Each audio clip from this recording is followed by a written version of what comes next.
It's time for Bringing the Heat with Bryan Nolen.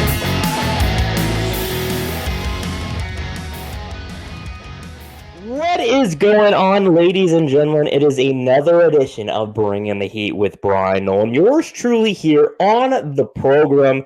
On this week's edition of the program, we got Mr. Cheeky, Mr. Adam Cheeky. He's going to be joining the program. We're going to be recapping some great action that we saw at Phoenix. We got some questions, some comments about Kyle Larson. He was on the Dale Jr. download, and he was a very gave a pretty strong opinion on what we should do about the horsepower. Also, we're going to hear from Erik Jones, Chase Briscoe. Yours truly caught up with them. And could this be a little bit of a mini feud? However, on this week's edition of Going Into the Inferno, we're going to be talking with Mr. Kyle Petty from NASCAR on NBC, and then his coworker slash Xfinity Series driver, Mr. Parker Kligerman. So without further ado, let's go and dive on in to the Inferno. Now it's time for... I can confirm this rain is getting to the surface there. If I put my my hand in the water, it gets wet. That shows it's wet. So to go into the Inferno with Bryan. All right, everyone. I am Michael Massey with FrontStretch.com, and we are joined by Parker Kligerman, driver of the number 48 Big Machine Spike Coolers car.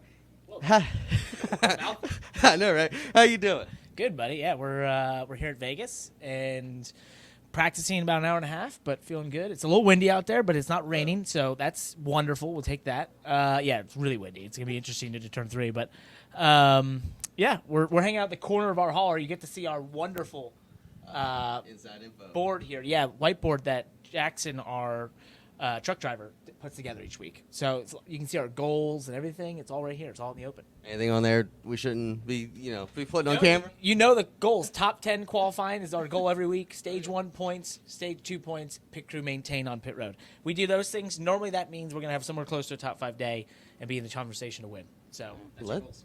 It's a good goal list. Yeah. So we're doing a little research. NASCAR Media had a thing that talked about a goal of, speaking of goals, a goal of yours was to go skydiving. Why? Really? I don't remember that. When was this? I don't know. A long time ago. I still want to do it. My brother, one of my older brothers has done it, and I believe my sister has too.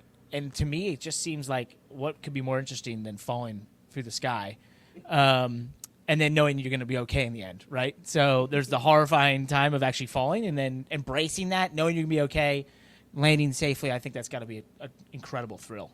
I'm going to agree to disagree with you on this. You're not getting me up there. Yeah. But, so, racing-wise, what do you think about the start of the year so far?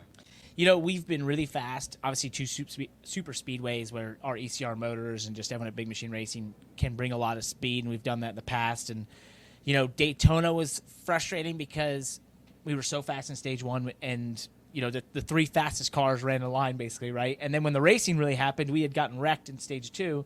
And even being wrecked, I had to work really hard not to drive through the pack. So that one hurt because it was like, we had a really fast car. It could have been in conversation to go up there and do what the 21 did. But then Atlanta really hurt. We get to the front row. We've run up front the whole race. I knew the 2 was going to be out of fuel because there was no way he could have saved enough, being the leader. And I thought, okay, we're restarting on the front row. All I got to do is get to the gears. We got this one. Like, here we go. And engine was running fine, did all the right things. And as I nailed the accelerator to restart, the engine sputtered and quit. And that was it. So that one hurt. But once again, we got stage points. We were in the conversation up front. So the results aren't there. But, stage points have made it that you get something out of a day like that, which is nice. And it also, for us, it's like if we can continue to have that kind of speed at these types of tracks, and as we go forward, we will break through, no doubt. And then also Atlanta, our pit crew did an amazing job, and that was a huge step forward for us. There's been a lot of changes there in the pit crew for us, and they really nailed it. So there's a lot of reasons to be very optimistic here at Big Machine Racing. Well, year 2 at Big Machine. What are you different at all as a driver or as a person even coming into year 2 with this program? I'd never done this before, really. So it was a very unusual experience to be in December and thinking, well, I have a ride. I all I have to do is think about like, okay, how do I go faster this year, right? And so that was a very unusual experience, but a very welcome experience. And for our race team, they did the same things. And so Patrick Donahue and Cody McKenzie, my engineer, went to work in this all season and found a lot of things that were successful for us last year, some things that weren't, and sort of said, okay, how can we sort of like understand analytically when we were good and when we weren't? And so this weekend will kind of be the first example of if we've done that correctly or not. But I think it made a lot of sense to me, and that's kind of the advantage we have being in the second year versus, last year we didn't know what we were doing in the first portion of the year and who we, no one knew each other and that sort of thing. And we were just kind of going to the racetrack and racing. And now we kind of have this understanding and we've got so much data to say, this is when we're good. Let's stick with that. And if we do that, we should be good. Now, last year, you were close to winning so many times. How close do you feel like that first win? And what more needs to happen for it to happen? I won't lie. On that final restart at Atlanta, I literally was rolling up to the restart being like, this is in the bag. This is easy. We got this one. All I got to do is get through the gears and stay on the bottom, and there's no way anyone's going to pass me. And then we didn't get that opportunity. So I think any week, I really think, this weekend, we could go win. We were a top 5 car here in the spring last year. We tried some stuff in the fall race and weren't as good, but I love this racetrack. We've been really fast at mile and a half before. Kansas, we were really fast, and I just think with all that we know about what makes us, what our strengths are and what we've been good at, I think, we'll be able to use that here. So I see no reason that we couldn't win here. Hell, it'll probably happen at Phoenix, which is my worst track, next week, and that would be hilarious, but incredibly ironic. But it's definitely, I think there's very few places I don't think we could win. And I got to ask you, Dale Earnhardt Jr. has been a coworker of yours for several years now. What were your thoughts when you heard that he won't be back with NBC? Oh, it's I think it's one of those things where I've just enjoyed listening to him on the broadcast, whether I'm on pit road and interacting with him or getting that opportunity to work with him. And that was such a huge moment for myself personally when I remember the first time having Dale Earnhardt Jr. say my name to me on the air, and I was like, what's happening? This is incredible. So, for all the years we've gotten to work together and gotten to know him and call him a friend now, I feel incredibly grateful. And, I just think he's so awesome and so enthusiastic, and his enthusiasm and his passion comes through so well on the broadcast that, like, you can't help but get some of that into, it's infectious in a lot of ways. And so I'll miss that, but, I know he'll be around, and it's still a really, really, incredible team at NBC that brings the races each weekend, and still, especially in the production side, everyone there that just does an amazing job. So I'm honored to have been a part of it when I have and continue to be. And, I just think it's one of those things where we, there's a lot of reasons to, feel like we can continue doing same broadcasts, et cetera, et cetera. So. And he never threw it to Parker. He threw it to Parker. Parker! That's right. Sometimes you jump up in the air. Oh, my gosh. Yeah, for sure. But anyway, I can't speak to all, that stuff and what goes on there. But I'd say, for just personally, I love working with him. He's awesome. And I just love his enthusiasm for the sport. And I think, the more places he gets the opportunity to put that out there, the better for the sport. Absolutely. Last question for you. I'll end it with a fun one. Favorite spiked cooler flavor? That is easy. That is the color on our car, Orange Oasis. That's the one I love. It's Spike Light, and to me, it's a cool-looking car. It's a great-looking suit. I love that we're the orange team. I love the color orange, and it's a really good-tasting drink for hopefully when we're in Victory Lane. All right, well, that's Parker Kligerman calling his shot here. We'll catch him all season long in the number 48 Spiked Light Coolers Chevrolet. Now it's time for Crowd of over 160,000 is on their feet cheering for Kyle Petty in the middle of turn 3. Now he's in turn 4. If he can just get it home safely, he says. Kyle Petty now the short chute on the front straightaway. Kyle Petty is going to win the Coca-Cola 600. What a day for Kyle Petty and the Wood Brothers team. And the Wood Brothers are jubilant there in Victory Lane. To go into the Inferno with Bryan. Once again, Kyle Petty joined the program on behalf of his charity ride, once again, at May 4th through May the 10th. You got your Petty 75th hat on. Not trying to compare the 20th anniversary to the Victory Junction game, but 75 years for Petty in NASCAR. Just, I mean, what does that mean to you as well? It feels like we're having so many milestones this specific year. Listen, it's crazy this year. It's Hendrick's 40th year. Rick and those guys, and we have talked to them a lot about stuff. It's our 75th. There's just so much stuff. Camp's 20th. There's so much stuff that's gone on this year.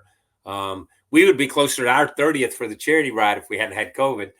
So that would have just piled on, So I think, but for us, I think the 75th, NASCAR was formed in 48. They ran the first race in 49. My grandfather ran that first year, and we've been a part of it in some way, shape, or form ever since. Whether it's through my dad or myself or my uncle Maurice and Adam, and you just keep plugging along. So I don't know if it means we're old and we don't know how to do anything else. That's one thing it means. I do know that much, but at the same time, it's a huge honor to stick out anything for that long when you're in a business and stay in business that long and are able to be a part of something that long. So it's been fun so far. We're doing a couple of different programs. We're going to do some more stuff as the year goes on, but it's been fun so far.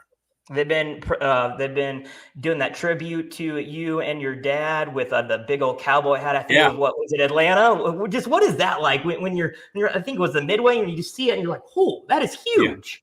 Yeah. So here's what it is. So it's a takeoff on I think a couple of cities did cows, and where they get companies to sponsor them. They paint them up. They set them on the sidewalk. It's like a touristy thing. So we came up with the cowboy hat. And, we had one at Daytona, and that had photos of my grandfather's first win, my ARCA win, my dad's wins, Adam running there. The Atlanta hat, that was a tribute to his last race, his last cup race. We're doing, they're unveiling one, and they unveiled one in Vegas last week. They do one in Phoenix this week. And each race, you race at Daytona the first race. When we go to Daytona the second race, it'll be wrapped a different way. It'll be there because my dad's basically the July race, which is now the October race, was his 200th win. So it'll be wrapped more in tribute to some of that stuff and some of the stuff we did there in the summer. So it's just a cool program, and it's been cool to watch fans post pictures of it, and their comments on it. Has been fun to watch that. Another thing that you're doing with your dad is you have a new digital series with NASCAR that you can find on the NASCAR YouTube channel called Shift. Just what is that like? And then what is that like spending some time with your dad, just talking the sport? So it's fun. And it's very educational for me. If nobody else learns anything, I don't care. Okay. That's my disclaimer. We just shot. So we did 4 that came out right before the end of the year. And we just threw them out there at the end of the year when we didn't think a lot of people would watch them, when we didn't think a lot was going on, because the season's over and people kind of go on and do other things. And they got great views, man. Great. They got a lot of numbers. The number was good. The critiques were good. The comments that we got on them were good. So we just did yesterday. We just went in and shot 6 more in the same location in the oldest part of the race shop. And then we're going in next week, and we're going to shoot another 8 or 10 that'll air this year. And it has been a lot of fun. It's like, so that one place, if you go back and watch it, that one room there where we do the interview is the original building at Petty Enterprises. And it was Lee Petty Engineering. And when we started the conversation yesterday, we went down a totally different road. In that one room, my grandfather won, and in that one room right there, my grandfather won 24 of his 54 races out of that one room. That's a shop where 24 cup wins came out of. One of them being the Daytona Beach course. He won the Daytona. He's the only guy, as we were talking yesterday, who had won at the beach and at the Speedway. Fireball did it, but he did it in a convertible. My granddad did it in a cup car, or a Grand National car, which is what they were called then. So It has been interesting to sit there and talk to him. And basically, shift is when you watch it, it is the evolution of NASCAR through the eyes of my dad, through the King. And the point is, like yesterday, we talked about obviously the first race in 49. We talked about the first race at Darlington. But you got to go back because he was only 11 and 12 years old when they run those races. So when I ask him a question about it, he's telling me his memories as an 11-year-old, as a 12-year-old, as a kid. And it's really interesting stuff. So it's been fun to get in the NASCAR archives and be able to do that. So I'm looking forward to the other shift programs this year. Last but not least, before we once again promote the charity ride, some news came out. I don't think it was last week. It was probably actually was last week. Dale Jr. not going to be returning to NBC. Just what's that like for you? Obviously, you've been with Dale. You raced against Dale, and then you became coworkers with him. Just what was that emotion like when you got told that news? What do you want me to say? No, listen. I love Dale Jr. I love Dale Jarrett. I love working with those guys. But you're talking to the wrong person because of this. And I say this all the time, is I grew up and grew in my entire life knowing that A, I'm either going to get fired, or B, I'm going to quit and go somewhere else. That's just what drivers do. You know what I mean? That's just what drivers do. You know what I mean? So you can't get emotionally attached to it. You know what I mean? I mean, I can't. A job is a job is a job, but I'm not emotionally attached to it. You know what I mean? Because the only part I was emotionally attached to was driving the race car. But I didn't care whether it was car or Felix Sabatis's race car or somebody else's, because you just get into that. You know what I mean? All you want to do is drive a race car. I think Dale Jr. is the same way. All he wanted to do was ever drive a race car. Now that he's doing TV, he wants to do it to the best he can and to a level that he feels like he's making an impact. And I believe that what he's done and by this move for him, he feels like for him is a better move. And who am I to question that? Who am I to say? Because he knows all the facts. I don't know anything. I'm going to miss him because I miss sitting in the bus with him and watching races and watching highlights and doing stuff. And he and Dale Jarrett and man, Brad Daugherty and all of us making fun of people that we shouldn't be making fun of, but that's okay. Do in the bus, you know what I mean? But it's just fun, you know what I mean? So he's a fun guy to hang out with. So I'm gonna miss that part. But man, as soon as I heard, I called and congratulated him, and I think it's gonna be different being with NBC. It's gonna be different there. But you know, man, with Steve and with Jeff and with all they've got.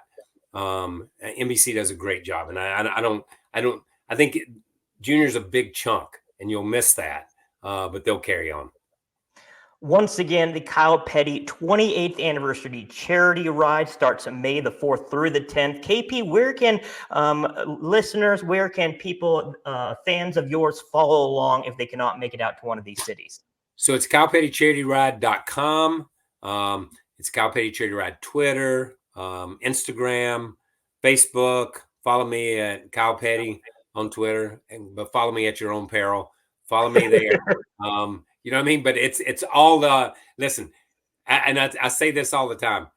This is March the 6th. By March the 8th, there may be 15 more social network platforms that we have because they just keep coming, man. You got TikTok, you got everything. It just keeps coming. So if it's on social media, you can find us on any type of social media because we're all over every one of them, trying to get it out there to as many people as we can. At Kyle Petty on the X, and then wherever social media takes us, he'll probably be there as well. KP, it's always a pleasure. I don't say this to everybody, even though you think I do. You're one of our favorites. Thank you so much for coming on the program, and let's have you on maybe even before the NBC season starts, buddy. Yeah, listen, let's do it, and I promise you we're coming back to Idaho. I promise you. I'm gonna hold you to that promise. I'm not kidding. Yeah, every time I'm on, you can lead with that. You can lead with that until I come back to Idaho, okay? I promise. Boom. I'm doing it every time. I'm going to lead with that. Man. Kyle Petty, the 20th anniversary Kyle Petty charity ride starts May the 4th. Once again, that was Kyle Petty and Parker Kligerman, two fantastic guys. Big shout out to Michael Massey for having to do that interview since the stupid wins in Las Vegas weren't letting me be able to interview him because I got into the Vegas area a little later than I expected.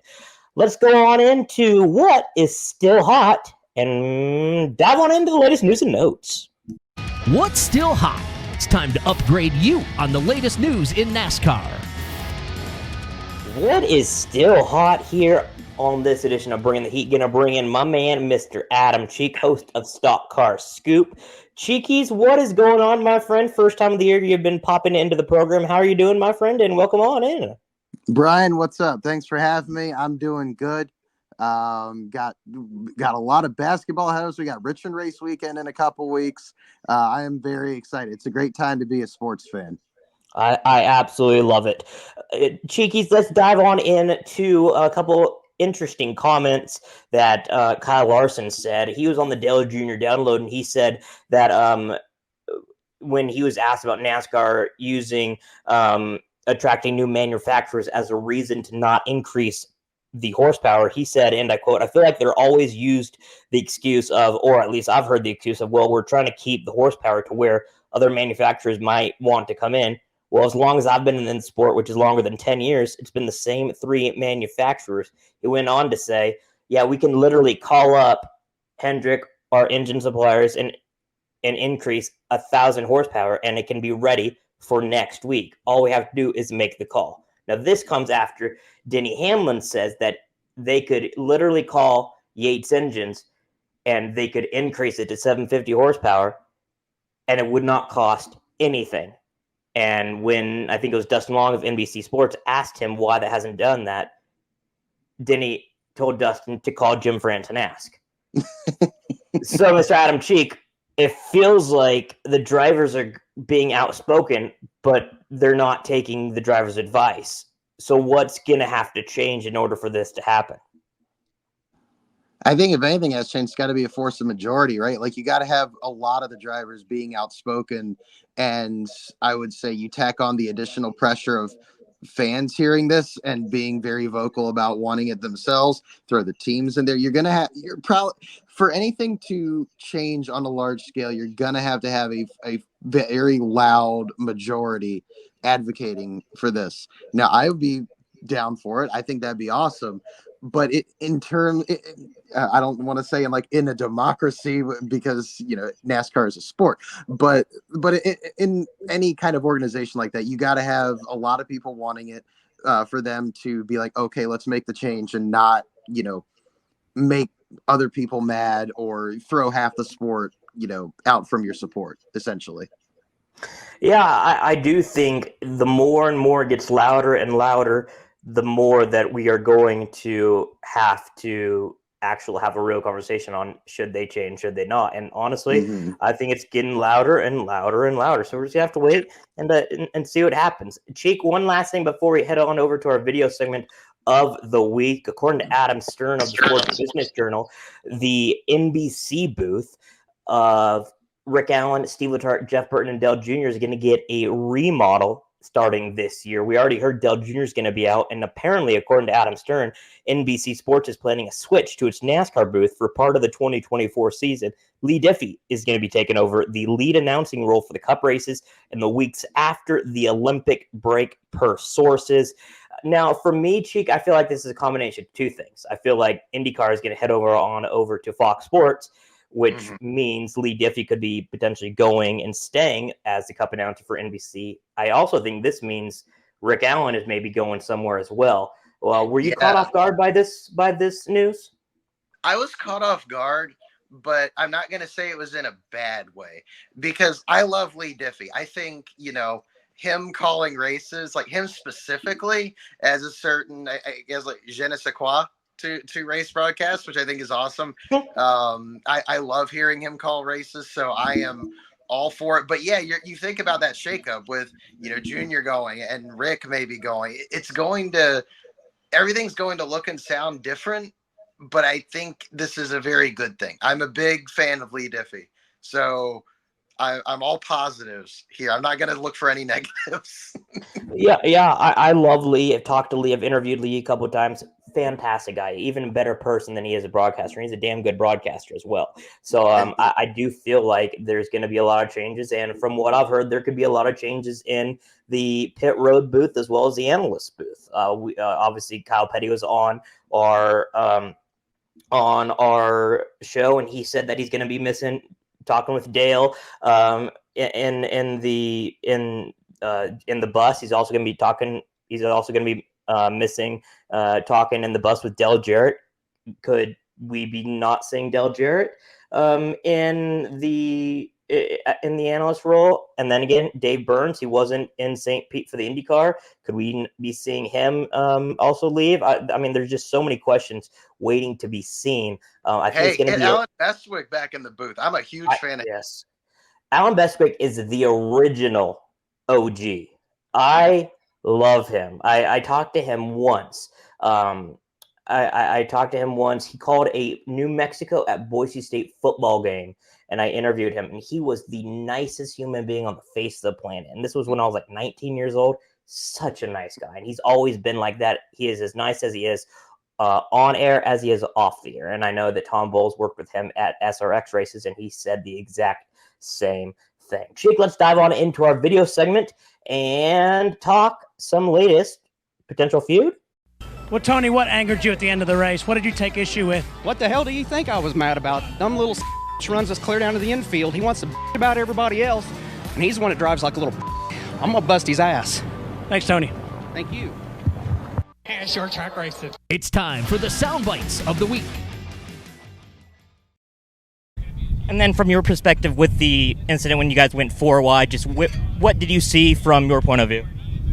14 was dragging us down over and over, restart after restart, and he put us 4 wide because he's slowing us down so much, and I got wrecked, so that sucks, but he seems to have an issue with me every week, so call him this week. He probably won't call me back, and love to talk to him. Erik was pretty frustrated with you. He said something along the lines of, he said something along the lines of, I'll probably call him, but he probably won't call me back. Erik Jones? Yeah. He said that you have a problem with him and he doesn't know why. So do you?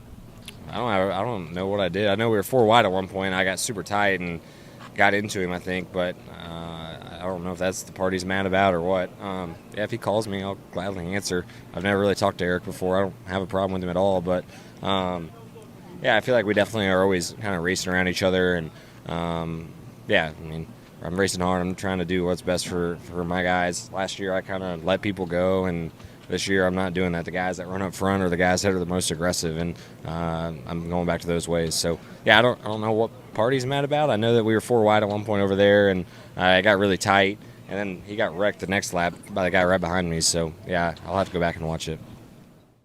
Once again, that was Erik Jones and Chase Briscoe. Cheek, I did not expect to see this on my bingo card between these two. They kind of feel like it kind of feel like two even, mild guys, and then Erik Jones got angry and doesn't want to discuss it. And then he just got angry, and then Chase Briscoe's like, I don't have any problems. It was super, super weird to me. Apparently, this is not the only time, because like Erik said, 4 times, and so he doesn't know what kind of problem he has with him. It's just a little weird that this feud is kind of like an under the radar feud. Very, very odd. Yeah, you know, we were actually talking about this earlier, and I was like, yeah, that's the feud we all thought was going to happen. Right? Erik and Chase Briscoe. Sure, why not, right? But I mean, like, Briscoe strikes me as very, very laid back, like you were saying, and Erik is just kind of like, I don't know if I'd call him laid back, but he's certainly not super outspoken. He's just kind of there, and I don't mean that in an insulting way. He just even keeled, but not, you know, that's the best way I can put it. Like, even keeled, but not super out there in terms of, like, you know, he's not causing a ruckus on the track. He's not yelling at people in the garage, at least not often. I just think this is kind of fun. I'm going to go that. We're going all positive again, because I think it's kind of fun. These two random guys who you never thought would have beef with each other It's like, or at least Erik Jones has it with Chase Briscoe. Let's let that unfold and see what happens. I'm all for it. During the 12 questions that Jeff Gluck does, Chase Briscoe is asked, who is the guy that you don't want to be in a elevator with? And he said Erik Jones because they've really never talked. And I mean, according to Erik Jones, this is the 4th time that they've gotten into an incident. I'm pretty sure they should start talking if it's been 4 different times. So I like your reasoning. I think it's fun. Yeah, I'm all for just 2 random drivers getting mad at each other. It's not, it's Busch Logano again, or Busch Harvick again, or Chase Elliott and Denny Hamlin from last year. It's just these 2 random guys who run mid to low pack, I guess, or so somewhere in that range, depending on the day. Let's have at it, boys. Let's go. I love it. I absolutely love it. Let's dive on in some final thoughts and wrap this program up. It's going to be a drag race all the way back to the start-finish line. No caution. They're side by side, right to the line. Big crash. Here they come. Checkered flag. The checkered flag is out, and it's time for the final thoughts. Final thoughts are in the air. Whatever you want to rant, rave, or anything in between. Mr. Adam Cheek, the floor is yours, my friend. Okay, well, I'm going to turn this around on you a little bit. Going back to concrete for the first time since 2020 for the spring race. What are your thoughts on that? I love it. I'm down with the dirt. If they want to go dirt, go to a dirt track. Bristol's not dirt. Bristol is its own natural beast. We've both been there in person, and it deserves to be on concrete. I agree. I loved the dirt races, the chaos they calls, but excuse me. I mean, take them to. Obviously, there's some logistics we worked out there. Take them to Eldora. The Truck Mud Summer Classic was awesome. Bring that back. Add Cup to it. Make a whole weekend out of it. Knoxville Trucks was kind of a disaster a couple years ago. Don't do that. Do Eldora. Bristol on concrete. Yeah, the spring races were never the most memorable, even when it was concrete. But one, you run the less risk of there being unforeseen logistical problems with the dirt. Obviously, that first year, there's that iconic photo of Tyler Ankram's windshield just completely caked like 3 laps into the truck practice, I think it was. We hadn't even gotten to qualifying yet. It was a problem already. And obviously the problems that come with rain or, the dirt being too dry in the dust. There's a lot that can go wrong there. But the Bristol spring concrete race always okay. Fall race is always better, as I can attest, being there last year. Being there is like nothing else, period, especially on concrete. So, one, you don't go and potentially get your clothes ruined by walking in the infield and getting caked in dust. 2, you get some really good concrete racing, and maybe the return to that surface will make these races even better. Like, it'll make these guys drive even harder. So, let's have a great race this weekend, man. Let's do it. Kind of piggybacking off of that, Cheek, we're 4 races into the season, and I have no idea who is going to be good and who's not going to be good. The first 2 races we had wild card races. Las Vegas was an absolute butt kicking by Kyle Larson. And then we go to Phoenix, and it's an all Toyota domination. So who's good and who's not, I don't know. Chevy looks good. Toyota looks good. Ford kind of looks good. Joey Logano looks terrible. He's 30th in points. Noah Gragson looks like he could win with Stuart Haas. I don't know who's good and who's not. So these next couple races, Bristol, Coda, Martinsville, Richmond, these next 4 are going to determine who is really, really in it and who is potentially just had a couple of good races and then is going to be middle of pack. I think we're finally going to get I truly do feel like, Cheek, we're going to find out who is going to be maybe 5, 6, 7 quality guys that can be contending for a championship come the playoffs in September. I fully agree. We finally get a road course. We get to see who's doing good there, even though Coda's got so much space to it. I don't know if you could really call that, the true NASCAR road course test like you could throw at Sonoma or Watkins. Watkins Glen has been disappointing the last few years, which sucks. I love that place. But Coda will be interesting. Richmond, I'm always excited for, obviously. And Martinsville certainly has some amending to do after the last few spring races, which have not been very, very good. So I'm excited to see what happens. I think we're going to get some really good racing this weekend at Bristol, and we're going to go from there. We got 3 short tracks and 4 races plus a road course. That's going to be the gauntlet that I think, like you said, really shows us who's at the top here. Who's the most consistent through these first 7-8 races at a bunch of different track types? Super Speedway, a faux pseudo Super Speedway, Vegas 1.5 miles, Phoenix a mile. It's a short track called by some, and then you got a couple short tracks, actual short tracks, and the road course. I think we're really gonna 8-9 races in, quarter of the season, we're really gonna have an idea of who's at the top, like you said. Once again, you can follow Adam on the Twitter at Adam in Cheek. Adam, what are you going to be cooking up on the Front Stretch's Stock Car Scoop? And then what articles have you been writing on the website program we call our URL, frontstretch.com? Well, yeah. Thanks to Trey Lyle for filling in for me this past week on Stock Car Scoop. I'll have a fill in this week as well, but going to be back to hosting and doing all that stuff next weekend. And then article-wise, I guess with the Oscars having been a couple of days ago, I should plug the fact that Ferrari got nominated for nothing, but I interviewed their stunt coordinator back in December. That was an awesome interview. He's worked on everything from a bunch of Michael Mann movies to Baby Driver and a whole bunch of stuff. And then this past week, I had an epiphany early in the morning yesterday, March 12th. I was like, NASCAR IMAX 3D movie turns 20. I wonder when that is. And it was literally March 12th. It was that day was the anniversary. So came home from work, cranked out an article for it, which is really interesting to see the renaissance of IMAX with Oppenheimer winning Best Picture and having been, released in IMAX and drawn so many people to those movies. It's such a great way to present movies and show them in a theater. Early 2000s, like NASCAR IMAX was one of the first probably to have IMAX in the literal title. So it's been interesting to watch it that format have a renaissance. And I'll be doing some stuff. I'll probably write something on NASCAR Full Speed since we're a couple months removed from it now, kind of looking back at it, and some stuff on movie paint schemes like I always do, and some other stuff that I don't want to reveal just yet.